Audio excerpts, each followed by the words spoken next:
Hello friends, welcome to another episode of Auto Afflicted. I'm your host, Ali Goulet, and today we're gonna revisit my friend Bruno Sacoup, the 1988 Benz 300 CE. I'm gonna show you all the updates and improvements that I've put on the car since I got it this spring, and we're even gonna take it for a drive. Let's get into it.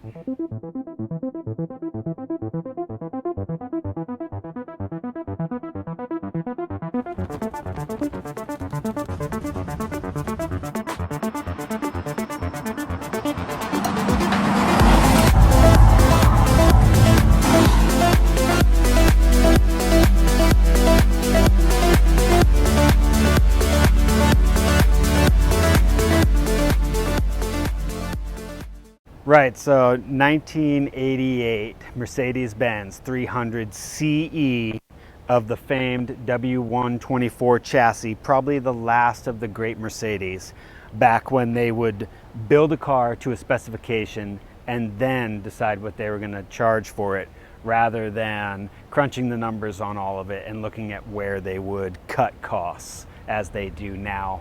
So the W124, penned by Italian designer Bruno Sacco, hence the name Bruno Sacoup, which I use for this car on Instagram. But Bruno Sacco, he was the lead designer for the W126 and the W124, this being the W124. The gold coupe that I also own is the W126. But this particular car, when it came out, as Mercedes always does, this set the standard for safety, luxury, and performance with its inline-six 3-liter engine. Safety features wise, it had ABS, it had airbags both for the driver and the passenger.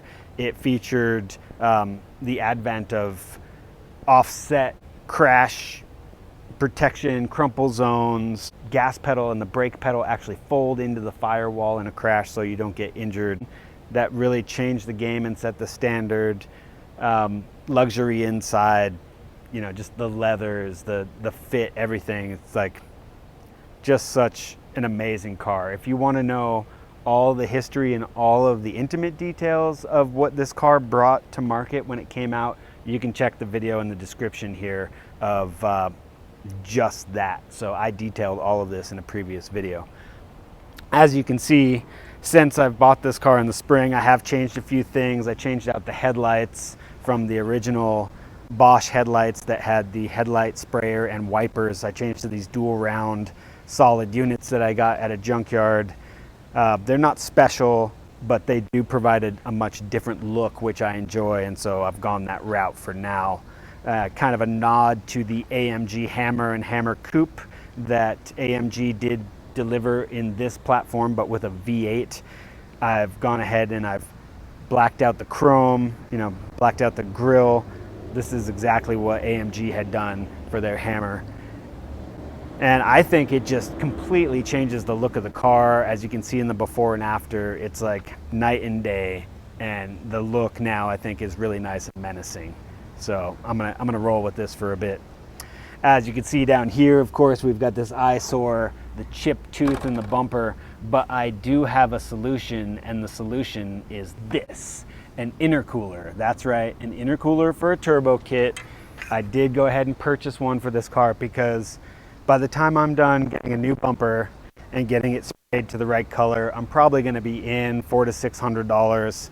And I'd much rather just add power and fun to the car. We're gonna mount the intercooler about here. I mean, really it's gonna go up onto the core support of the bumper, and it's gonna look a lot like in this photo here. So I think it's gonna be pretty nice. It's gonna add about 100 horsepower, and that's really the kind of fun that I'm looking to have. But let's go inside and look at the rest of the car. So as we look into the cockpit, you can see I still have not done anything about the seats. The deal with the seats is I found some skins for these particular seats, which are about $600, but then you're replacing with vinyl. And my dilemma is that for, like, say $700 to $800, I could get a C63 interior from like a 2012 C63, new leather, just really nice. And so I'm just struggling with what the best option is on this, because the thing about this car is I got it for $2,900, and so I'm not really interested in blowing the budget. So some of the mods here, or let's say improvements, I got these pedal covers out of a mid-2000s Mercedes. Got those at the junkyard. Those look really nice in there. And then I got this Bulgarian carbon steering wheel. Got this off of eBay. Fit the bill, the price was right. And so I fitted that because, you know, airbags from the 80s, you're just as likely to die either way. So at least die by eating some carbon fiber, you know, do it in style. You know, the interior cleaned up pretty nice. It's, you know, like I said, I still haven't finished dealing with the leather and stuff, but just as far as the cleanliness of the interior, turned out pretty nice. Little sticker job here, just trying to hold this plastic together temporarily while we get that sorted. One of the things I did get sorted is the seatbelt presenters. This is probably the most money I've spent on this car, is $300 to repair the seatbelt presenter on this side and the one on that side. This plastic shroud right here, this surround actually cost me $70 for that little piece. So, you know, the price is real. Here in the center, one of the things you can see is this crazy button setup. This actually runs the VHS player back here, which houses, you can't read it, but there's a video back there, VHS. It's actually Goodfellas, which is pretty sweet.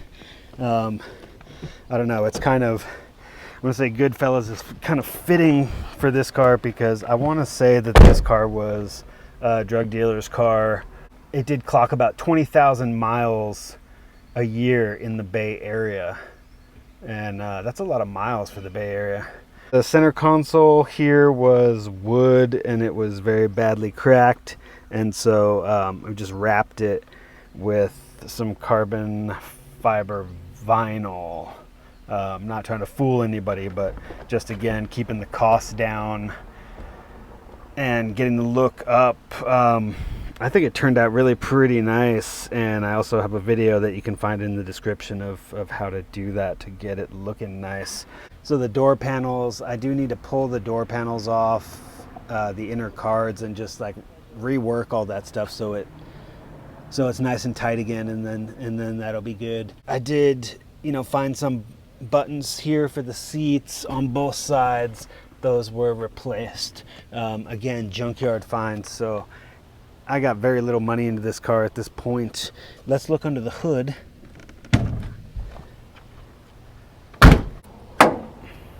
So under the hood, there wasn't too much to do. I still need to paint on the top of the cap of the air filter.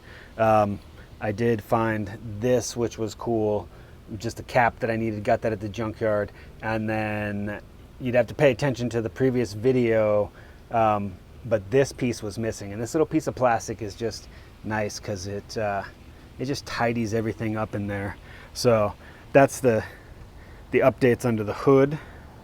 So around the back of the car here, I did install these smoked out taillights, another junkyard find. Just a score, I mean, really, to find something like that at the junkyard for a car this old. Launch the stereo here for you so you can check this out. This is one of my favorite things about the car. 12-disc Alpine pop-out changer with a Earthquake of San Francisco system in the back. Speakers throughout. Pretty much bumps. I don't know, that's just what makes this such a great 90s time capsule. Just that stereo, Benz coupe, chrome wheels. It couldn't be more late 80s, 90s. Should we take it for a drive? All right, let's go. This is honestly one of my favorite features of the car. Part of the reason, or most of the reason I bought the car, is the seatbelt presenters. It's just such a cool feature. I mean, the seatbelt presenters, the stereo, which I knew was cool. The car already had suspension. And then, of course, I mean, it's a 1988 300 CE, so it's a pillarless coupe. all of these things combined to really pique my interest on this car. And man, to get this car for $2,900 is kind of insane. It obviously needed a lot of work, as you can see here, as you can see in the previous videos, which are in the description. You know, the pickup video, the initial history videos that I did in the description. You could see how the car was and what the car has now become.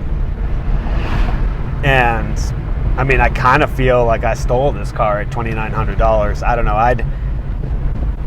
I guess I'd value it at close to $7,000 personally. It just, you know, with the suspension and the wheels, the way the body is color matched through the panels, just all of these factors make this car really unique. You're not really gonna find another coupe or a sedan out there anywhere close to this kind of pricing that has these details already done to it like this car. Like I said, suspension, the wheels, all these little factors, and then I just put my touch on it with the steering wheel and the interior features to sort of just, you know, clean it up. Once I get this interior done, it's going to be a wrap.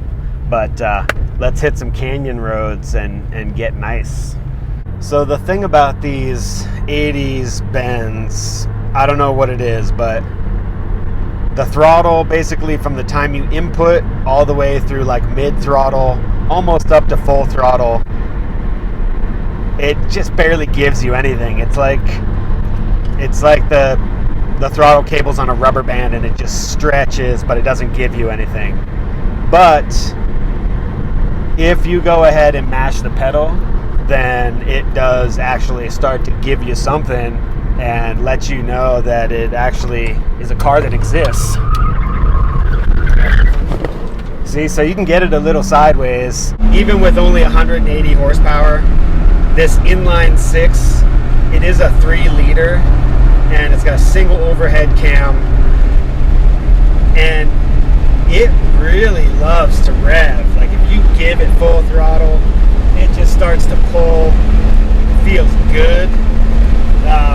I mean, shit, there's never really been a bad inline six, and when Mercedes makes one, it's that much better. Just awesome. I mean, sure, this isn't a race car, but man, the performance is like so good. It does have Eibach and Bilstein suspension on here, so it does sit a bit lower and rides, you know, a little bit firmer, which is nice. And man, it just, in the canyons, it just speaks to you. It's really well balanced. Just really well balanced. So, you know, you can play with that in the corners, a little lift off, a little gas, you know, just getting the attitude just right on this car. You know, it's the multi-link suspension that Mercedes introduced on this platform that really set the standard for where the auto industry went from there. And it started here on the W124 or C124, more specifically, the C standing for coupe.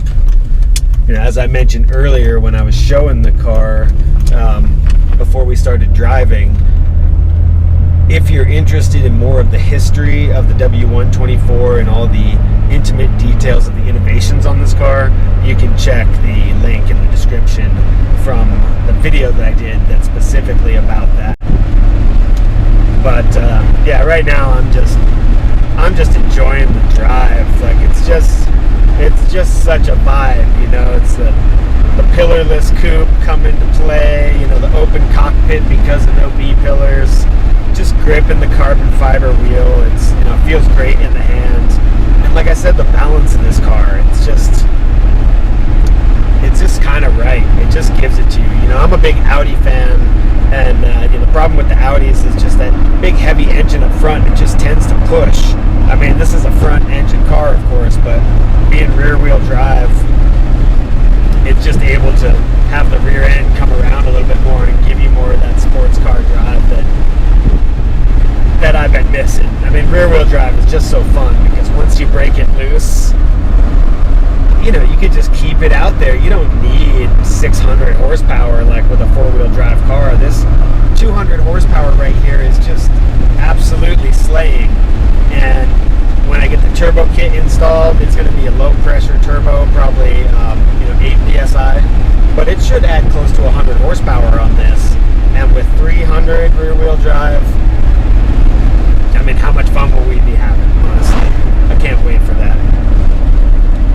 So yeah, Utah back roads, beautiful places to drive, friendly people out riding their bicycles.